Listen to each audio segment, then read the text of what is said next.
ассалому алайкум кадбонони азиз, ба канали Кулчақанд хуш омадед.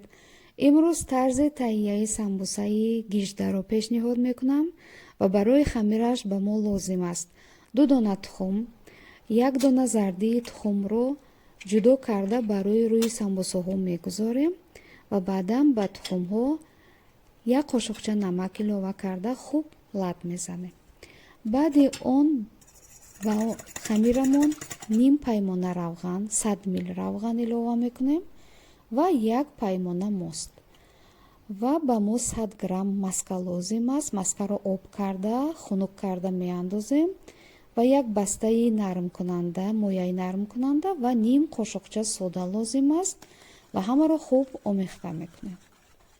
ба мо 4 паймона орд лозим аст. ордро элак карда ба хамир меандозем ва хамирро мехелем. хамир бояд сахттар бошад, мисли зволае ки барои самбуса мегирем ва хамирро печонда ним соат дар ҷои гарм нигоҳ медорем.